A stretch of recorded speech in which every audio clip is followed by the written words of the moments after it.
Ain't he all right? Amen. If you give him a try, I'm positive you will find there is no greater friend than Jesus. It is good for us to be here this morning in the presence of the one who is the lover of our souls. This morning, as we continue our nature series, this morning we're going to talk about the nature of life.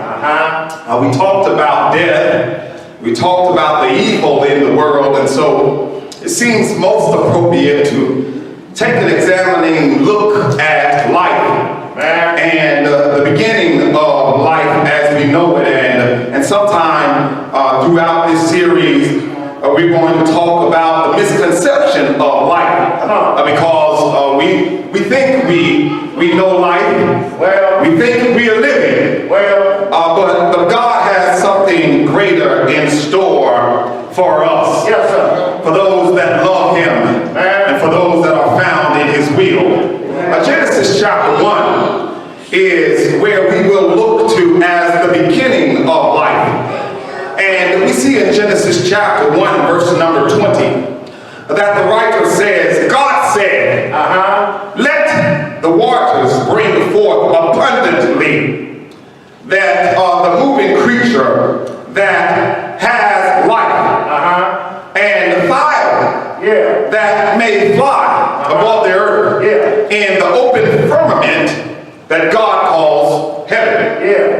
And verse 21 says, God created great whales and every living creature that moves. So everything that we see, everything that we know of that has life, the Bible says God made it. God created the great whales. He created every living creature that moves, which the waters brought forth abundantly after their kind, and every winged fowl after his kind.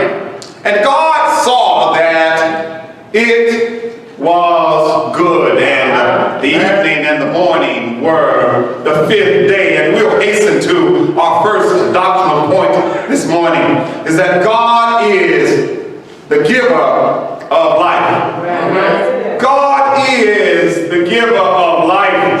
Well, that needs to be stated because in our world that is not the prevailing notion. In our world that's not the popular feeling. In our world that's not the popular thesis. Because somewhere along the way we think that the world was created ex nihilo, meaning that it was created out of nothing.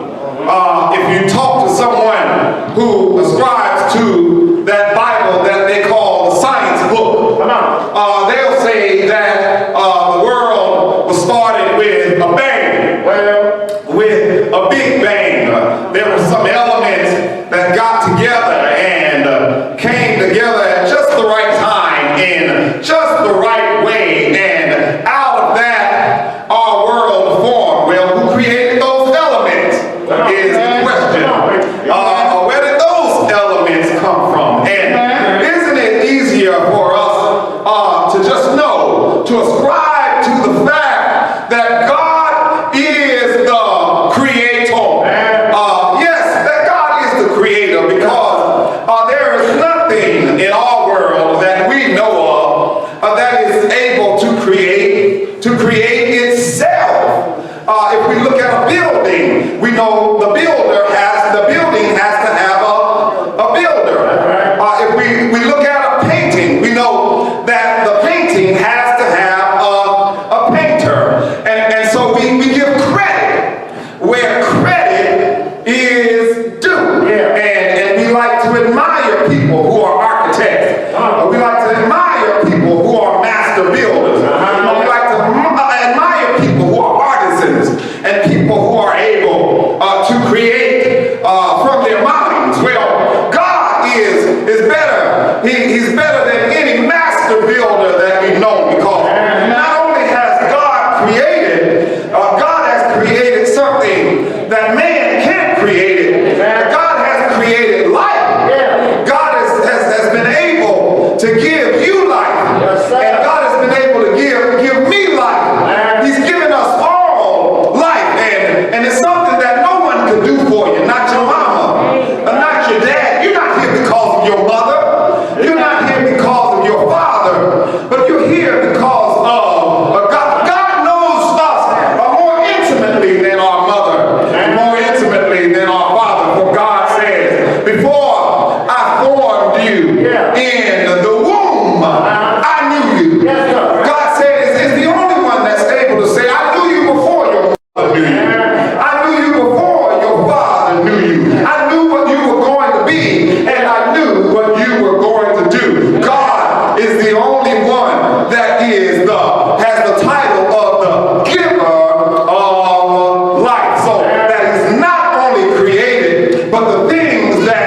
the living or a living being.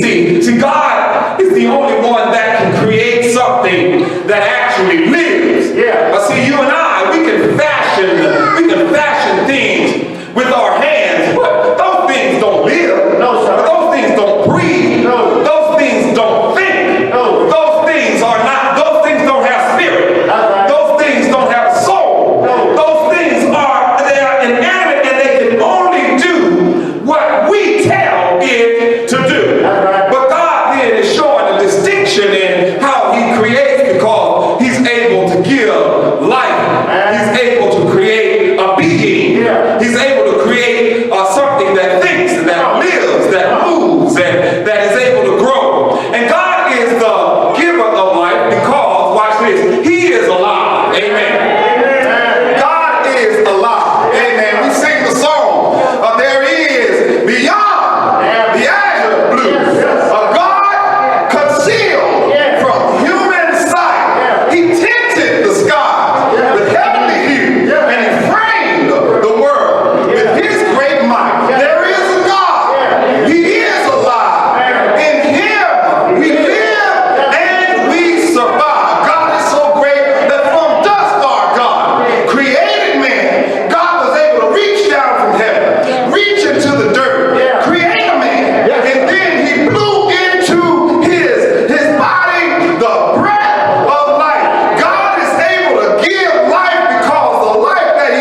It's something that's alive. Amen. So that by the nature of the fact that God says, and we need to be in tune with that. But we need to be in tune with what God is saying. You need to be in tune with, let's make it personal. You need to be in tune with what God is saying in your life. Is there anybody here that's in tune with what God is saying in their life? Do you hear when God is talking to you? Do you see when God is giving you warning?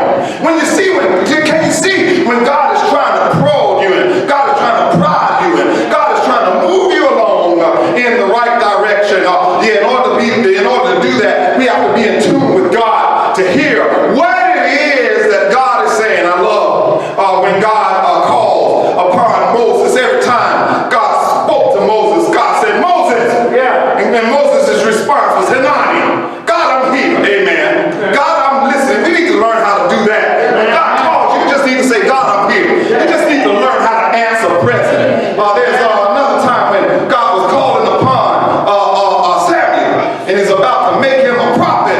And he called Samuel and he didn't even recognize his voice.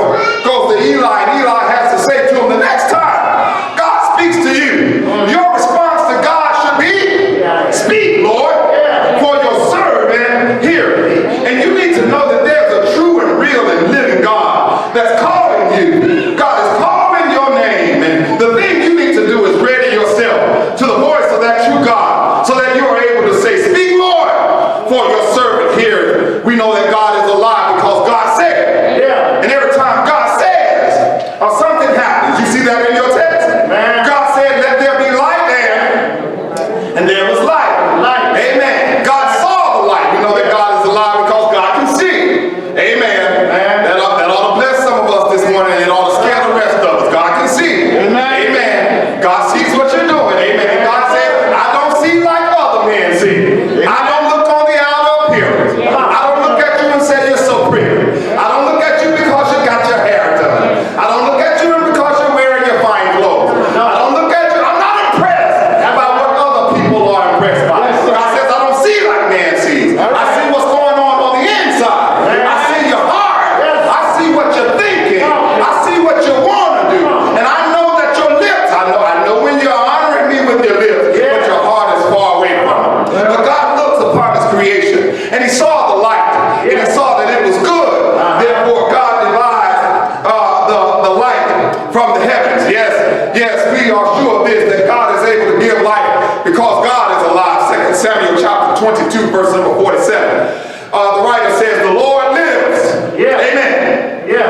The Lord lives. And blessed be the rock. And exalted be the God, the rock of my salvation. Job chapter 19. Job said this in verse number 25. For I know that Job says, I'm sure of this. Now you got to think about this way now. Now this is a man that's going through a whole lot in his life. Have you ever looked at what Job went through? And you ever sat back and thank God, I thank you that I didn't have to go through what Job went through.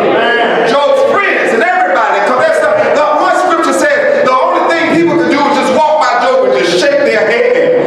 And Job, as much dissidence that he had in his life, as much disdain that he had to endure, Job was able to say, well, I'm living this life, but here's one thing that I take comfort in. I know that my Redeemer lives. I know that I have somebody that is able to buy, that is able to pay the price for my weary soul. I know that my Redeemer lives and that he shall stand at the last day upon the earth. Heaven and earth will pass away, but my God will still be standing. Amen. Heaven and earth will pass away, but God will still be alive. There is a God. He's alive. And for him, there is no passing away. Jeremiah chapter 10. Jeremiah says this in verse number 10. The Lord is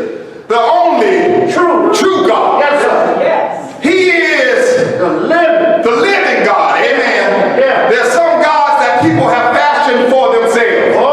But your God is not living. Amen. I'm reminded of the prophet talking to him, and I beheld your God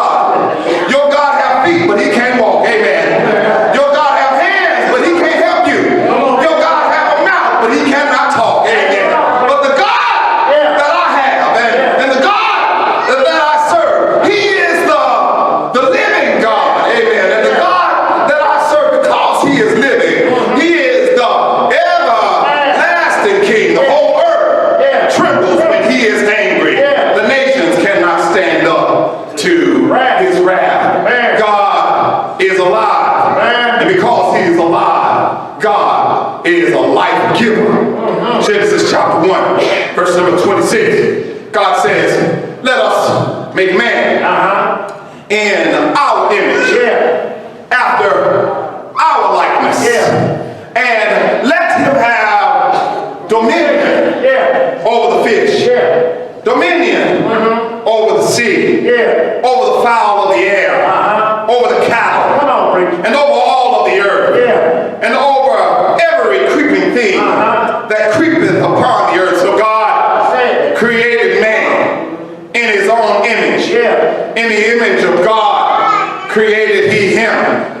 Male and female created he them. This text touches me in a new way. Do you see what the text is saying about God? And moreover, do you see what the text is saying about you? That you are an image bearer. You are a man and you are a woman created in the image, an image bearer. Amen. Do you understand the responsibility that comes? There's a responsibility that comes along with life. That says to me, you can't live your life any kind of way. Amen. That says to me, you can't live your life and say anything. You can't live your life and do anything. You can't live. You are an image bearer of God. You are, when God fashioned you, God says, I have to fashion something that's just like me. So what you do when you don't live a life that reflects the image of the one that created you, that is the most egregious thing you can do before God. When God creates, he doesn't just create a life. He creates and he gives life that is supposed to reflect who he is. Amen. Are you living your life that way? Amen. Listen, are you living your life that way? If you're not living a life that shows that I am an image bearer of God, you are ashamed and you are a disgrace. Amen. Come on. Isn't that something?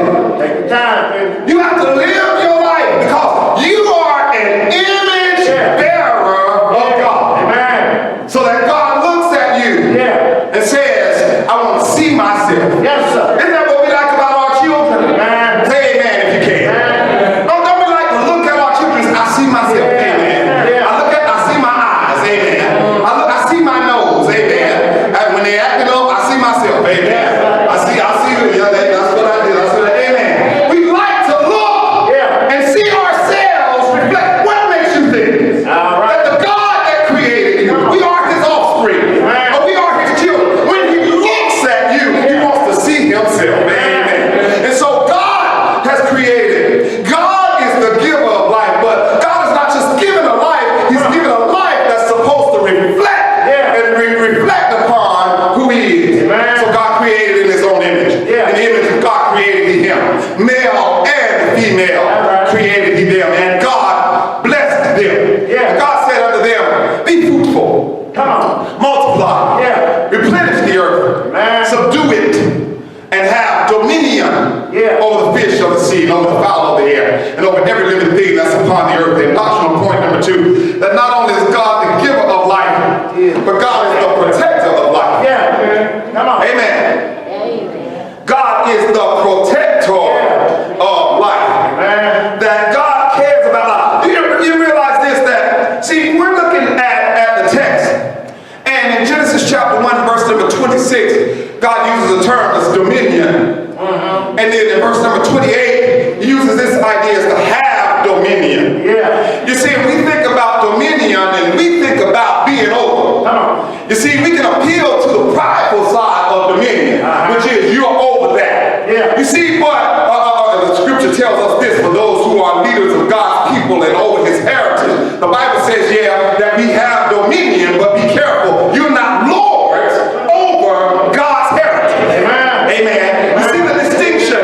You see the difference. The distinction is, yes, you're over it, but the reason I put you over it is so that you can take care of it. Amen.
We can't do anything we want to do, amen. We can't make anything we want to make. We're going to have to think about preservation. Yeah. We're going to have to think about protecting the world that we're in. Yeah, I just can't suck up and pollute all of the air. I have to leave some clean air for somebody else. I can't just put trash out there. I have to do something that's going to, what I do? I have to make sure that I'm protecting what God has given. So God has given man, this is really important for us in our world, as protectors of life. I thank God that we have a move in the world now where somebody is finally getting some sense and taking a look at this abortion issue. Amen. You are here to protect life, not to take it away. Yeah. You're here to protect life, not take it away. All right. And that's something. All right. I mean, we have rules on how you can treat them. We have rules, even if you're a hunter, we have rules on how you can hunt. Isn't that something? Yeah. Isn't that something? Yeah. We'll tell you when you can and can't hunt. Yeah. We'll tell you what you can't hunt. Amen. This morning we were talking in our Bible study about people using guns. And you can use, now listen, look how cross we are. You can use a machine gun to kill a person, but you can't use a machine gun to kill a deer. Amherst. Yeah. Amherst. If I go outside this church and shoot a deer with a machine gun, y'all gonna call the police on me. They're gonna take me to jail. Yeah. That's right. Isn't that something? We're talking about that. Well, then, listen, if I can't shoot the deer and I can't shoot the man, why are you selling it to him? Amen. Come on. Take the time. Listen, somebody should get some sense and say, let's protect life, all life, not just the deer life. Deer life matter, but man life matter also. Amen. What God has really did is he created life, but the man is supposed to be the advocate for life and the protector of life on the earth. Amen. Yeah, God is not coming here doing it himself. You got to take care of it. Amen. Right. You know what's right, you're supposed to do what's right. You see the wrong being done, you're supposed to take action in the wrong. Amen. So God is saying, yes, have dominion. God is saying, I'm putting you over this world. I'm putting you in charge of, I'm making you the moralizing and the morality police. Amen. I'm making you to be the eyes and making you to be the ears. Yes, that's the extent of man's dominion, that God then is ultimately the protector of life. Genesis chapter 2, verse 15, the Lord God took the man, put him in the garden. What's his job? To dress it and to keep it. Amen. The Lord God commanded the man, saying, of every tree of the garden you may Eat freely eat. But of the tree of the knowledge of good and evil thou shalt not eat of it, for the day that thou eatest thereof thou shalt. Surely. What is God doing? God is giving commandment, Right. and God's commandment is meant to protect your life. All right. All right. Amen. God's commandment is meant to save your life. Yeah. God is not just giving life, God is showing how to protect the life that he's given. And sometimes we look at God as just being a mean old man, bad God. He just don't want us to have any fun. Well, And God is really showing the command. I think the writer said, Paul says it this way, that the law is good, the law is holy. Yeah. The God is righteous, the law is just. He says, but the commandment I found to be dead unto me, because the commandment was meant to give life, Yeah. but I found it to be death. Or what are you saying, Paul? Paul is saying, God gave the commandment so that I might live. come on. God gave the commandment so that he would preserve my life. It's just me, I'm the one that found it to be dead. Verse number 17. In Genesis chapter 3, verse 17. Unto Adam, because they ate of the tree anyway. And they found that their eyes were open unto Adam. God comes and says, because you have hearkened unto the voice of your wife, and hast eaten of the tree of the which I commanded thee, saying, thou shalt not eat thereof, for in the days that you eat thereof you shall surely die.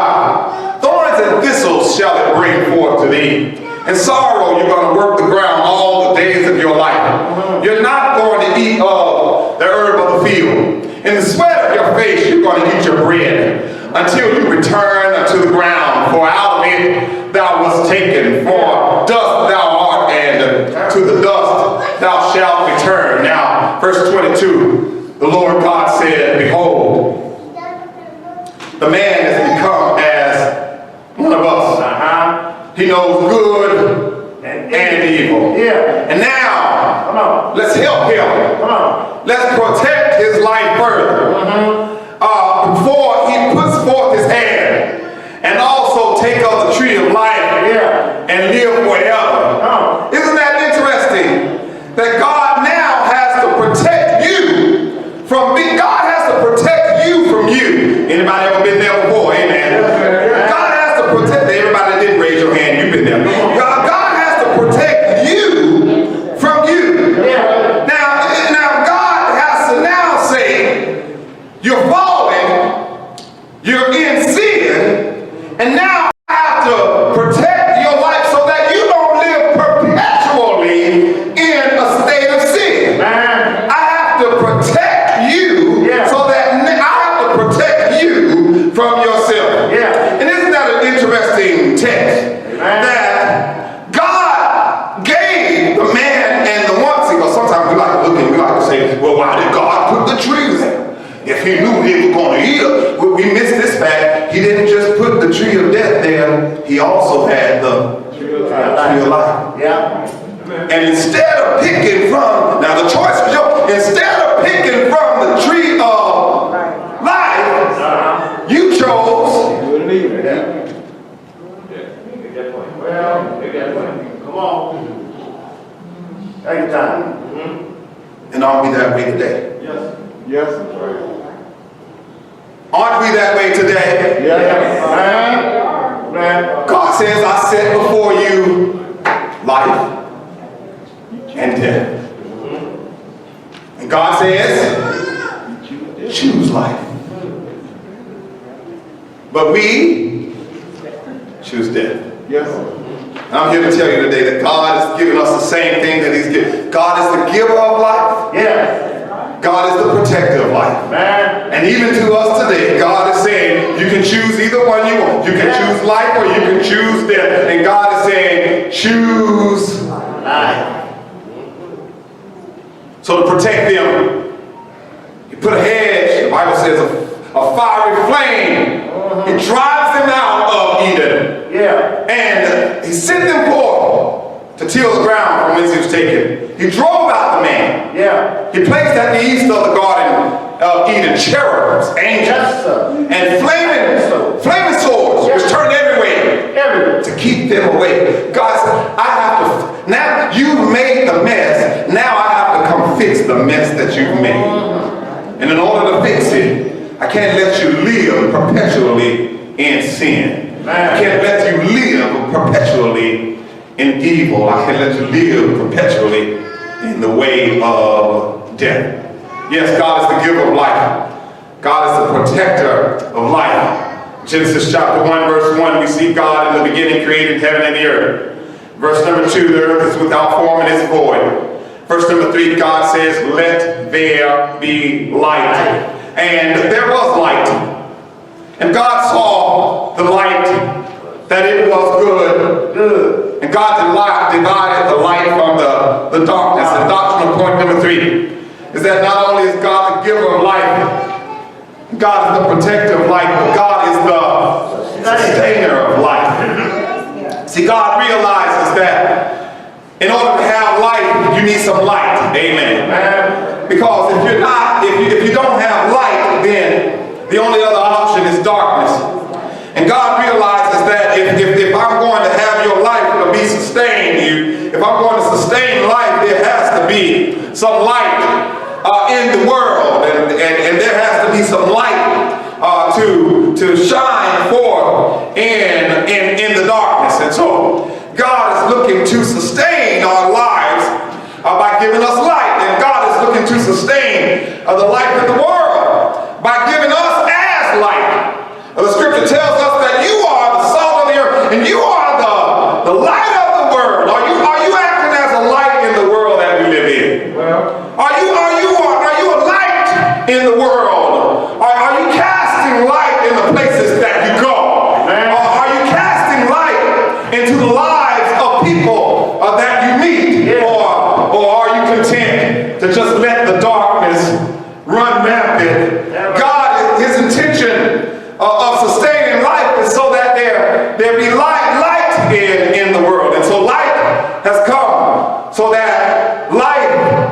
is sustained. Where there is no light, where there is only darkness, light begins to dissipate. Genesis 1:11. God said, let the earth bring forth grass, the herb yielding seed, and the fruit tree yielding fruit after its own kind, whose seed is in itself. God is saying, I'm going to fix this so I don't have to make a tree again. Amen. I'm going to fix this thing so that life can be sustained, and life can be sustained by the thing that I make. I don't have to make this thing again. This thing has the ability to produce and reproduce of its own kind. The seed of it is within itself upon the earth. And so it was. The earth brought forth grass, and herb yielding seed after its kind. The tree yielding fruit whose seed was in itself after its kind. And God saw that it was good. God created the whales, every living creature, that they should bring forth abundantly the winged fowl of its kind. God saw that it was good. In verse 22, God blessed them, saying, be fruitful and multiply. Fill the earth, fill the waters of the seas, and let the fowl multiply in the earth. What is God saying? You have the ability to reproduce. You have the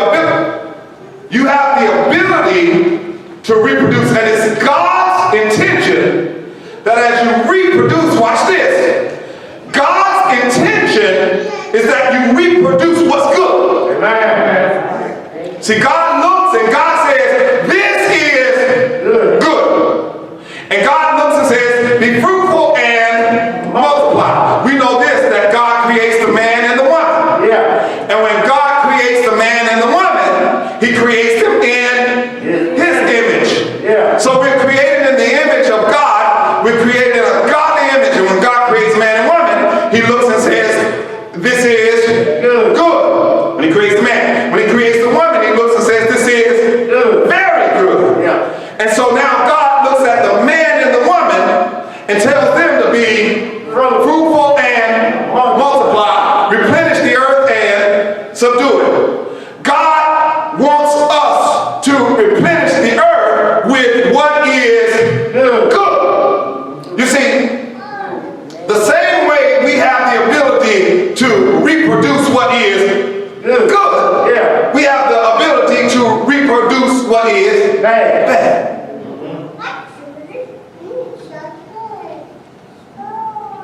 And it is God's intention that we reproduce what is good.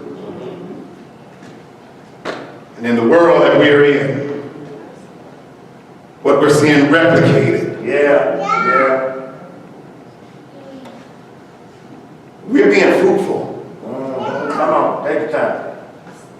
We're multiplying.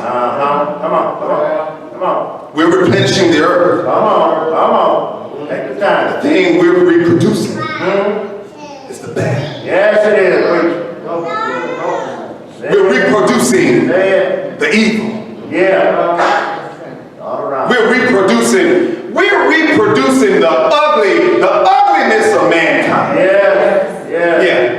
My God, I can't understand the life of me. Why, for a young man that's raised without your dad, amen. You saw your dad ain't do whatever, leave your mom. Why? I can't figure out for the life of me, man. Why you leave your wife and your children? I can't understand for the life of me.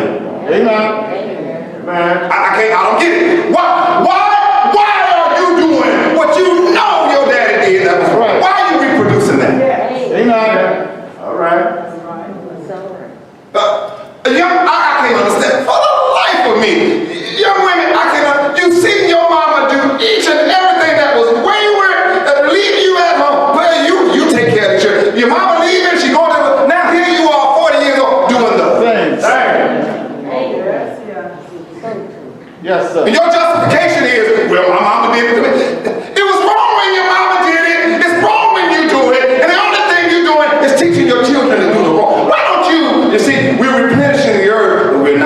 replenishing it with No, love. you're right. All right. Go. We're not multiplying the good. To multiply the good, we find very difficulty in that, but to reproduce the bad, we'll do that. People get me, well, I ain't gonna do that to my children because that's what they used to make me. Why not? Yes, sir. Well, I ain't gonna make my children go to church. They made us go to church all the time. Why not? You're right, they made us go to church all the time. Why are you making yours go? Amen. What our children get away, I couldn't do. I couldn't look at my mom, I couldn't look at my dad and say, I ain't going today.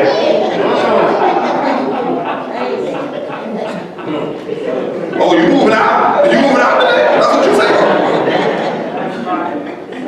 Oh, you must be moving out. Because if you ain't moving out, boy, you getting up here. Yes, sir. And that's what I would have been told when I came to. Amen. Amen. That's right. Where we get this from?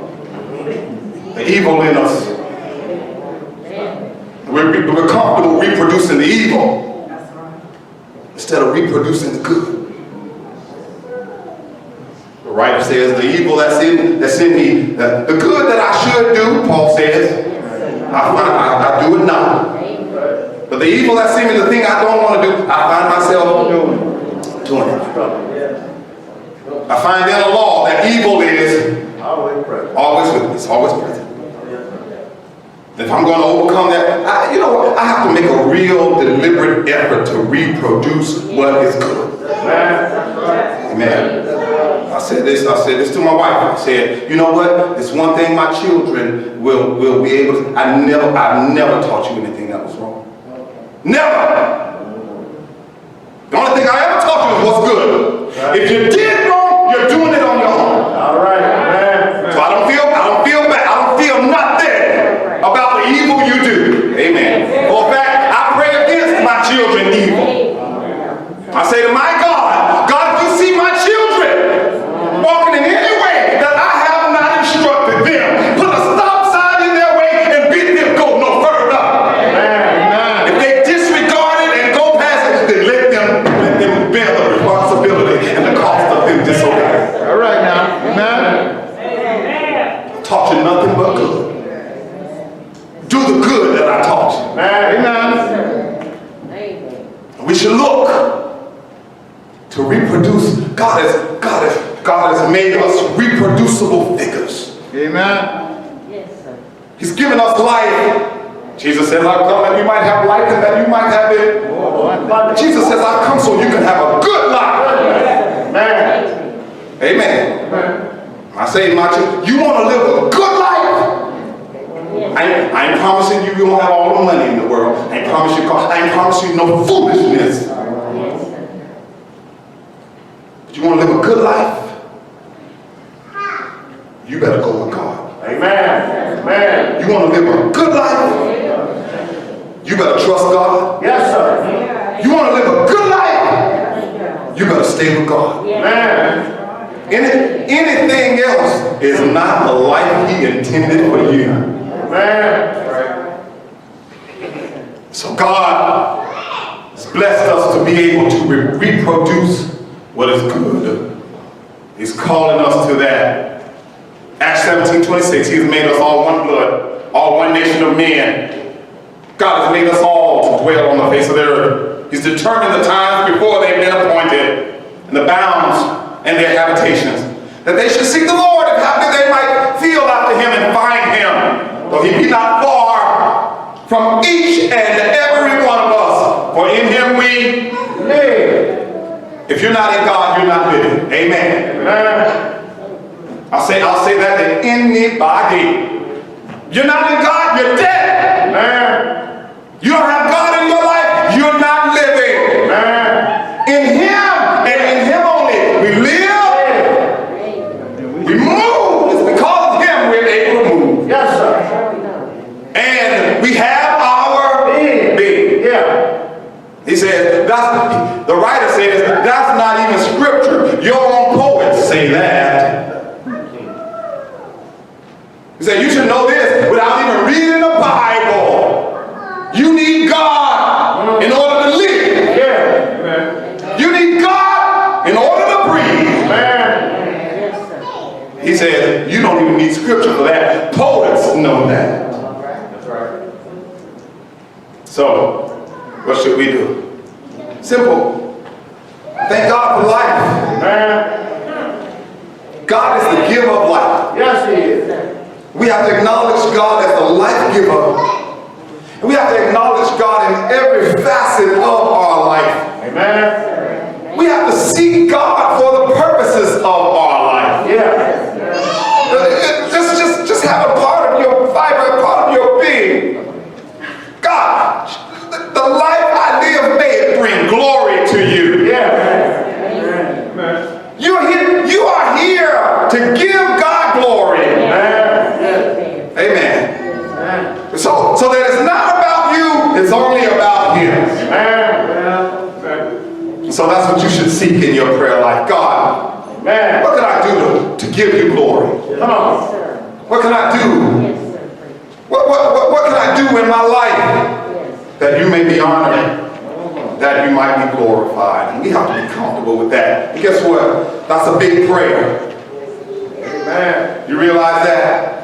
I'm going to say that to you, that I'm saying that this morning, but that's a big prayer. Yes, it is. Because the thing that you might have to do in order to bring God glory.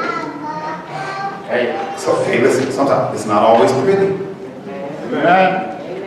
Amen. You go and read your Bible, and there are people that I heard a preacher say, in order for God to use you greatly, sometimes He has to cut you deeply. We have to realize that possibility is there. God's wish might be, I'm going to be glorified, but I'm going to have to touch your life in ways that it's not going to be comfortable. Yes, sir. I'm going to have to disrupt your whole family. Amen. I'm going to have to take your job. Yes, sir. You're going to lose that house. You're going to lose the car. Your health might not be the best. Yes, sir. But He's going to be glorified. And the life that you had, it's the life He gave anyway. It's not your life. It's His. The Lord give it. The Lord take it away. Yeah. Blessed be the name of the Lord. Yes, sir. God is a God of life. Amen. We should seek Him for the direction of our lives. Yes, Lord. Yes. Yes. And if we haven't made ourselves available for Him, for His use, for His glory, seeking His face for the direction of the life that He wants for us, He's calling us to Him. Return to me, O children of men. The way to God is repentance. Yes. Subduing yourself. It's interesting. He says, subdue the earth. Start with yourself. Amen. Yes, sir. Not my will, but thy will be done. Yeah. And in that, we'll be able to live a life that's pleasing and acceptable to Him. We come by repentance, turning away from wrongdoing to righteousness. And God is calling each and every one of us, come, as we together stand and sing a song of encouragement.